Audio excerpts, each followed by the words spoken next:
Om Ajnanatimirandasya Jnananjanan Shalakaya Chakshurunmilitam Yena Tasmai Sri Gurave Namaha Gurave Gaurachandraya Radhikaya Tadalaye Krishnaya Krishna Bhaktaya Tadbhaktaya Namo Namaha Narayanam Gurum Vande Sharanyam Bhakta Bandhavam Gauramanovistam Purnam Radhadasyam Pradayakam Rupandugacharya Varyamburupa Manjari Preshtakam Patita Pavana Karuniyam Yugacharya Narayanam Vancha Kalpatarubhyascha Kripa Sindhubhya Evacha Patitanam Pavanebhyo Vaishnavebhyo Namo Namaha Namo Mahavadanyaya Krishna Prema Pradayate Krishnaya Krishna Chaitanya Namni Gaura Tuise Namaha Shama Sundara Shikanda Shekara Izmira Hasara Murali Manohara Radhikara Sikamam Kripanide Swapriya Charana Kinkarim Kuru Tapta Kanchana Gourangi Radhe Vrindavaneshwari Vrishabhanusute Devi Pranamami Hari Priya Vrindai Tulasi Devyai Priyai Keshava Sacha Krishna Bhakti Prade Devi Satyavatyai Namo Namaha Shri Krishna Chaitanya Prabhu Nityananda Sri Advaita Gadadhara Sri Vasadi Gaura Bhakta Vrindam Hare Krishna Krishna Krishna Hare Hare Hare Ram Ramo Ramo Hare Hare. So first of all, I begin offering my most humble obeisances to the dust of the lotus feet of Paramaraditama Sri Guru Pada Padma, Nitalila Pravishta Om Vishnu Pada Paramahamsa Paribrajacharya, Ashtotara Sata Srimad Srila Bhaktivedanta Narayana Goswami Maharaj Srila Gurudev. And to my most worshipable Shikshan Sannyasa Guru, Nitalila Pravishta Om Vishnu Pada Ashtotara Sata Srimad Srila Bhakti Vijnana Bharati Goswami Maharaj. And to all Shri Rupanu Gauriya Guru Varga, to all Tridandi Sannyasis, Brahmacharis, Vaishnavas, Vaishnavis, and to all the assembled devotees here today, my most respectful obeisances. So by the causeless mercy of Srila Gurudeva and all Mahabhagavatas Acharyas, we are able to assemble here one more time. So today we begin the chapter 8, Taraka Brahma Yoga, the yoga of absolute deliverance. Verse 1. Arjuna inquired, O Purushottama, what is Brahma, spiritual reality? What is Adhyatma, the pure self? What is Karma, the principle of action?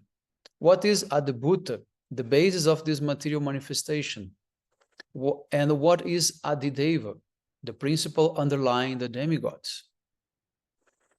So in the commentary of Srila Gurudeva, he says, in the first 2 verses of this chapter, Arjuna raises 7 questions. 6 of these relate to the factual meanings of the 6 words mentioned at the end of the last chapter: Brahma, Adhyatma, Karma, Adibhuta, Adideva, and Adiyagya. The 7th question is, how does a man whose senses are controlled know you at the time of death?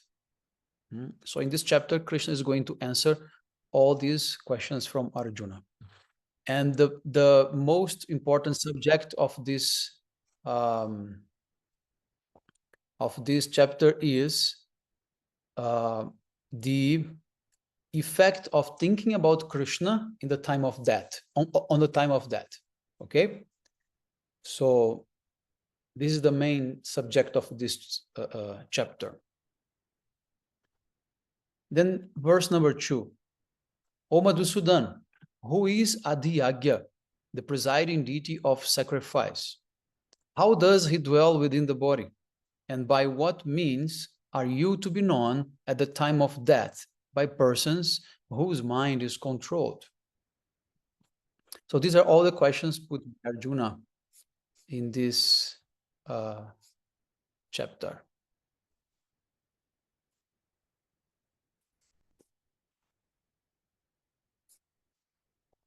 Now verse number 3. Now Krishna is saying, indeed, the eternal, indestructible supreme truth is known as Brahma. The living entity is his pure constitutional state, is known as Adhyatma.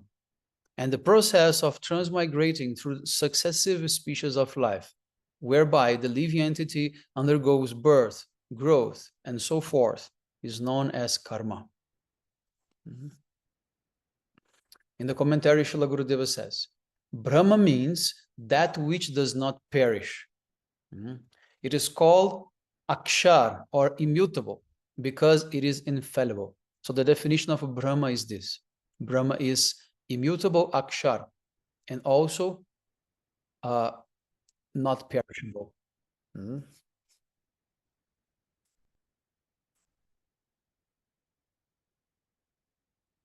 Yes, just 1 second. Yes. Verse number 4. O Arjuna, best among embodied beings, all that is perishable is called Adibhut, and the universal form is known as Adideva, the presiding lord of all demigods. I alone am Adhyagya, situated in the body as Antaryami, the indwelling witness, Paramatma, and I inspire a person to engage in activities such as sacrifice. So, Krishna is the cause of the material world, therefore he is Adibhut. He is also the controller of all demigods, therefore his name is Adideva. And he is the controller of all yagyas, so therefore his name is Adhyagya. Okay? Very simple processes.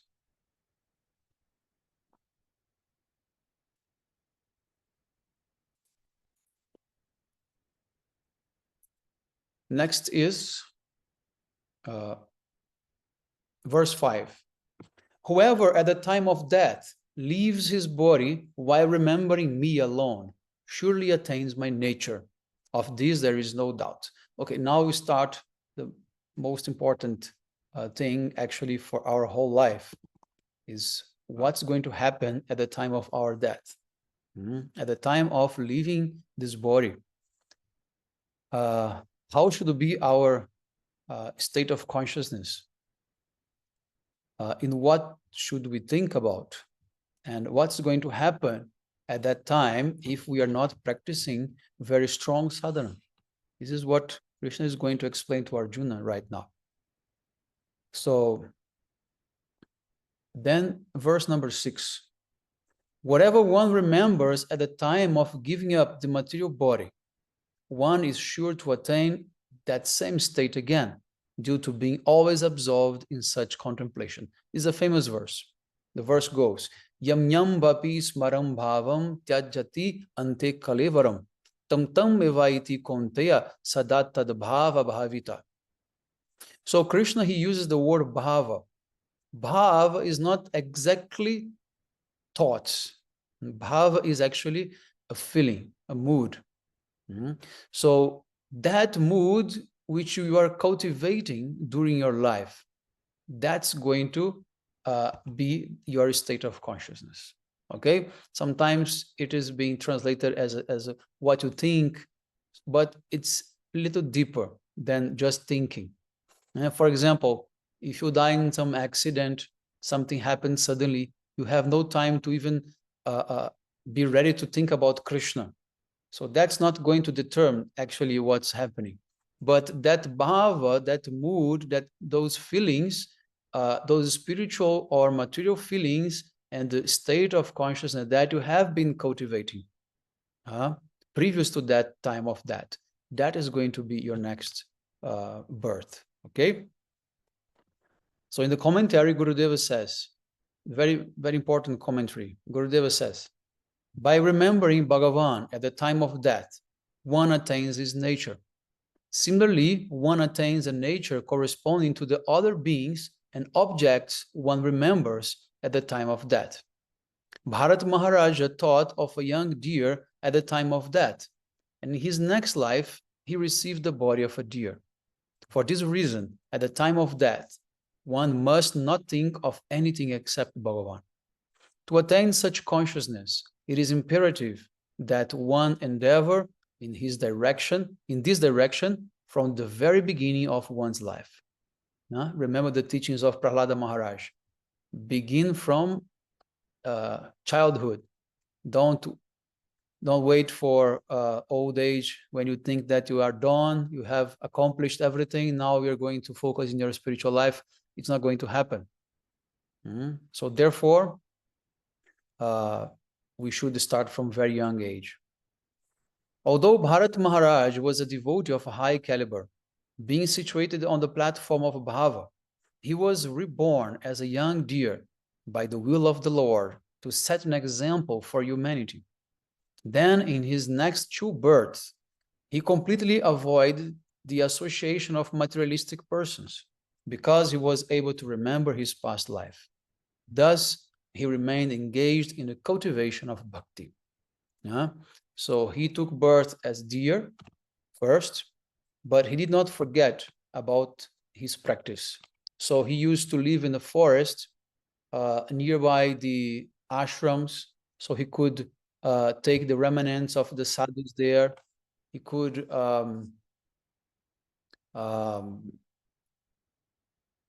take prasadam, listen to Harikatha, because he was like starting the stage of bhava, which is such a stage from which you cannot again come down. But as Gurudev is saying here, Krishna made some arrangement, some type of punishment to show to everyone that you should be very serious. And if you are on the stage of bhav, why do you get attached to a deer? So that's why our acharyas, they say that, nadharmam shrutigan niruktam kila kuru brajerada Krishna prachura paricharyam. You should reject what is dharma and also what is adharma, and you should only engage in the service of Radha and Krishna. Why is that? Because at some point of life, even pious activities has to be given up. If you become busy with the material world, trying to do charity or being pious to others, you're going to deviate from your bhajan. So you have struggled from so many lifetimes to come to that point. And at that very last moment, you get attached to a small deer or to some, people, whatever. So therefore, Krishna punished him. But Krishna did not make him fall down completely. Why? Because Krishna kept his consciousness. His spiritual consciousness was there. But there was a type of small punishment because he lost 2 lives. He could have been perfected in that life as Bharat Maharaj, but now he needs 2 more births. And then he borns as the deer, and the next birth, again, he comes as human being as Jara Bharat. So in that birth as Jara Bharat, because of that situation that he experienced as a deer, he decided to go to a complete state of aloofment, become completely indifferent to the whole world, as if he was like a dumb person, completely like, he was not speaking to anyone, not doing anything, because he thought, I don't want to waste 1 more birth. Now I'm not going to relate to anyone and anything. Now I'm just going to achieve perfection, right? So this is the teaching behind all this. Then Srila Gurudeva, he continues saying, the ordinary jivas who are bound by the results of their actions or karma should take a good lesson from the example of Bharat Maharaja and should not commit any offense at his feet, thinking him to be bound by the result of his karma, as they are. So we should not compare Bharat Maharaj with us. Okay, that's basically what Gurudev is saying. Right. So then Gurudev is concluding by saying, actually, whatever we do in the course of our lives influences our consciousness at the time of death. Now, Gurudeva, he is confirming what I told you before, That is not what you are actually thinking at that last moment. But Gurudev is saying, whatever you do in the course of your life influences your consciousness at the time of death. And we take another birth accordingly. So this is why sadhakas should chant the holy name and practice pure devotion in this life, so that at the time of death, their intense remembrance of Bhagavan will guide them on the path of auspiciousness. So, and this is called the bhava bhavita. That state of bhav, that mood, this is what we are cultivating during our lifetime. Of course, if you have the opportunity to pass your quitting this body in a holy place, surrounded by so many different types of stimulus, spiritual stimulus, that is the best. That's the best situation. But even if you die in an accident suddenly, if you have been cultivating that mood of devotion, then you are going to have a good birth, regardless of what crossed your mind at that time. So verse number 7, therefore you should always remember me and fight. With your mind and intellect devoted to me, you will attain me without doubt. So now Krishna is assuring to Arjuna, if you do what I'm saying, then you're going to achieve me. But what is the meaning of achieving me? Arjuna is there already with Krishna. So what Krishna is talking about to Arjuna. So here, there is a very hidden significance, is that Krishna is telling to Arjuna, I am also the object of worship in the transcendental world. And that's what Krishna is going to discuss later on in this same chapter, that those who achieve my transcendental abode, they will never come back to this world. Then we go to the verse 9 and 10. One should remember the Supreme Person, who is all-knowing and eternal, who is the Supreme Controller, whose existence is more subtle than the most subtle, who is the creator of everyone, whose form is inconceivable, who is self-effulgent like the sun, and who is transcendental to this material nature. One who, at the time of death, fully fixes his life energy between one's eyebrows by the strength of yoga and concentrates upon him with undeviating attention and full devotion, certainly attains him. So what is this? In the commentary, Srila Vishwanath Chakravarti Thakur is explaining this is called Yoga Mishra Bhakti. Okay? So the yoga mixed with bhakti. So to fix your energy between your eyebrows, this is for the yogis, not for the Vaishnavas. At the time of that, we don't need to do all these things. This is just for the yogis. And also the yogis, they are meditating on Paramatma. Okay? Not exactly in the beautiful form of Krishna as the cowherd boy in Vrindavan. So therefore, it is explained, this is called Yoga Mishra Bhakti. Krishna is teaching here the yogis, okay, to perform bhakti as well as yoga. Then we go to verses 12 and 13. Closing all the outlets of the senses from their sense objects, confining the mind within the heart, fixing the life energy between the eyebrows, being deeply absorbed in samadhi upon the super soul through the practice of constant yoga and repeating the syllable Om, which is a sound manifestation of the Supreme Person, the yogi attains the supreme destination, giving up his body while meditating on me. So here it's more detailed how the yogi he should do. He should also speak the mantra Om. In Srimad Bhagavatam is very interesting because Krishna, he expands this teaching about the chanting of the mantra Om when he's talking to Uddhava. So Krishna said that the yogis, they will rise the sound of the Om from the Muladhara chakra. And that sound Om will come through the different chakras. And then when it comes to the Manipura chakra, then the soul will come together with the Om and then leave the body through the mouth or through this Sahasrara chakra. Okay, so this is how the yogis, they give up their bodies, meditating on Paramatma. Okay.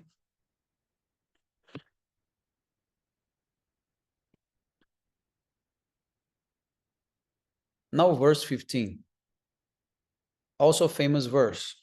It says, Mammupitya punar janma dukkhalayam ashwashvatam nat punavanti mahatmana samsiddhing paramangatha. The great souls, having attained me, do not take another temporary birth, which is a source of misery, for they have attained the highest perfection. So if you attain the highest perfection, you do not take birth again. Krishna assures that.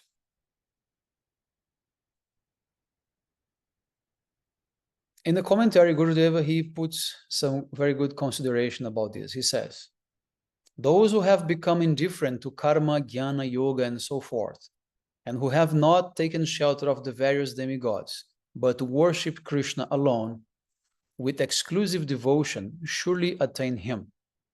They do not have to take another miserable temporary birth, but become eternally absolved in service to Krishna, being freed from the bondage of rebirth and fruitive activities. It is said in Padma Purana, Nakarma bandhanam janma vaishnavanam cha vidyate Vishnoranucharatvam himoksham ahur manishina. For the Vaishnavas, the bondage of karma does not exist. Since the Vaishnavas have become the associates of Vishnu, they are described as being eligible for liberation by those who know the truth. So if you are Vaishnava, you are going to be liberated. Your liberation is guaranteed, completely guaranteed. But it's not that it's going to happen this life. It may be, or may take few lifetimes, but it's guaranteed. Okay? When Shastra says that something is going to happen, it does not mean immediately sometimes. But no matter how much time it's going to take, it's going to happen. Okay? So by performing Kevala Bhakti or Raganuga Bhakti, the exclusive devotees of Bhagavan attain supreme perfection. That is, by attaining realization of their eternal Swarupa and entrance to the spiritual world. They are counted among the associates of Shri Krishna in his pastimes and engage in service to him. When it is time for his appearance, they, like him, also appear in order to nourish his manifest pastimes. So you can return to the material world if Krishna wants. If Krishna wants to engage you in his pastimes here in the material world, you may come with him again. But that's not considered to be karma or ordinary birth, like. Okay? So now we are moving forward to the verse 21. Also very, very important verse, famous verse. Avyakto kshara iti uktastam mahu paramam gatim yam prapyana nivartante tadhama paramam mama. That eternal unmanifest nature is known as the imperishable truth, akshar, and it is the supreme destination. Having attained that destination, which is my eternal abode and my eternal nature, the living beings never return to this world of birth and death. So Krishna, he assures, Tadhama paramam mama, no one never returned from my abode again. So if you hear, especially from ISKCON, devotees saying that you can, we all fell from the spiritual world, we are all sons of Vaikuntha, we fell from Vaikuntha because we had selfish desires. This is not possible. This is not possible. This is one type of interpretation that the GBC had after Srila Prabhupada left this world. Okay, it was like a political decision to make that philosophy more close to Christianity, so that would be somehow easier for preaching. But this was a complete mistake. they shouldn't have done like this. So what our Siddhanta explains is like this. Krishna says very clear, once you enter my abode, from there you never return. And also logically, it does not make sense. How can you be there in the perfect world with Krishna and still have some material desires? That doesn't make sense at all. So in this way, we should be very clear to understand this point and not be, affected by others' influences.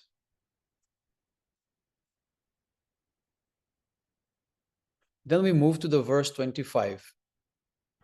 The verse 25 says, the karma yogi who departs by the path of those demigods who preside over the times of smoke, the night, the dark half of the month, and the 6 months of the sun's southern course, attains the heavenly planets, such as the moon. After enjoying celestial pleasures there, he again returns to this material world. Quite confusing, but I'm going to explain this very simple, what Krishna is saying. Krishna is saying that according to the movement of the sun goes from north to south, and then from south to north half of the year, right? 6 months, 6 months. So according to that, if you leave your body in the 6 months of the sun's southern course, also considering that you may consider that every month has also 2 divisions of the moon. We have the black moon and the white moon, Krishna Paksha and Shukla Paksha. Okay, so that also has to be taken into account. The dark half of the month means the Krishna Paksha. So you have to be in those 6 months of the southern movement and also in the half part of the month, which is the black moon. Then you can achieve what? The plans of demigods. So if the yogi leaves his body at that moment, he can take like a type of, impulse, like a spiritual impulse, and then he can attain the planets of the demigods. This is what Bhishma Dev was waiting also. When he was lying on the bed of arrows, he was also waiting for the sun to change the course so that he could achieve liberation by giving up his body. So the yogis, they have the power to control when they will leave their bodies. So they wait for the best moment to leave their bodies. Then verse 26. In departing from this world, only 2 paths, the bright, Shukla, and the dark, Krishna, are considered to be eternal. Passing through the bright path, one attains liberation. And passing through the dark path, one returns to this world. So that's what Krishna said in the previous verse. If you leave your body in the Krishna Paksha, the dark part of the moon, then you attain the planets of the demigods. What does it mean? It means it's a temporary liberation. You go there for some time, and then after you have to come back. That's what he confirms in this verse. He says, one returns to this world if you leave the body in the dark path. But if you leave the body in the white moon, Shukla Paksha, then you can attain liberation. So different types of yogis, different desires, different ways to leave this body. Okay?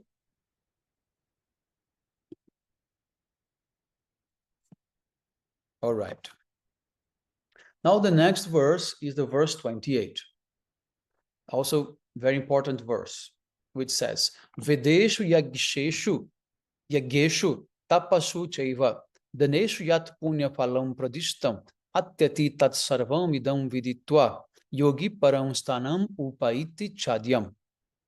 The benefit achieved by the bhakti yogi who comprehends the truths that I have spoken to you far surpasses all the results achieved through pious activities, such as the study of the Vedas, performance of fire sacrifices, austerities, and charity, for he attains my transcendental eternal abode. So again, Krishna says, the bhakti is superior to all the other yogas. Okay? And in the commentary, this is the last verse of this chapter. In the commentary, Srila Gurudev, he says that Srila Bhaktivinoda Thakur says, if you follow Bhakti Yoga, you will not be denied the results of any other activity. You will attain whatever results may come from the performance of sacrifice, austerities, charity, or any type of knowledge, of fruitive action, or from studying the Vedas, and you will reach my supremely transcendental and eternal realm. So it means bhakti encompasses all the other yogas. So automatically, once you achieve perfection in bhakti, you have also achieved the perfection in all the other yogas. But what is the difference? Is that the Vaishnavas, they will not be interested in the fruits of the other yogas, right? They will not be denied to receive that, but they are going to deny that because for them, they're not important, okay? So in the Srimad Bhagavatam 11, 20, 32, and 33, it is said that through Bhakti Yoga, my devotee can easily attain whatever is to be achieved by performing the fruitive activities, austerities, jnana, vairagya, etc. This is Krishna speaking to Uddhava, okay? All the 11th chapter, this is the dialogue between Krishna and Uddhava. Also in the Mahabharata, there is a statement pertaining to liberation or moksha, in which it says, a devotee who has taken shelter of Sri Bhagavan Narayana attains all the opulence one attains from the four goals of human life, dharma, artha, kama, and moksha, without undergoing any misery. This is also stated in Narada Pancharatra. Narada says, spiritual knowledge and the 8 types of mystic perfection, such as anima, appear before an exclusive devotee in their personified form, like devoted servants, even though he does not desire them. That's what I said before. So all the mystic perfections, all the different types of benefits, they will come to you in person, because all of them, they are also personalities. And they will come with folded hands and they will bow down to you and ask, please, let me do some service. You can use me as you wish, but the devotees, they will not be interested, and they will humbly deny, they will thank, but they will deny the help of any type of mystic powers or whatever, materialistic benefits appear to them. So in his Bengali commentary on the Srimad Bhagavad-gita, named Vidvad Ranjana Bhasya, Srila Bhaktivinoda Thakur, he writes, faith turns into nishtha, or the exclusive absorption in service to me means Krishna. When the unwanted tendencies, anarthas, of a devotee who has one-pointed faith are removed by bhajan in the association of my devotees, all sins are removed by bhajan that is performed in this saintly association, sadhu sangha.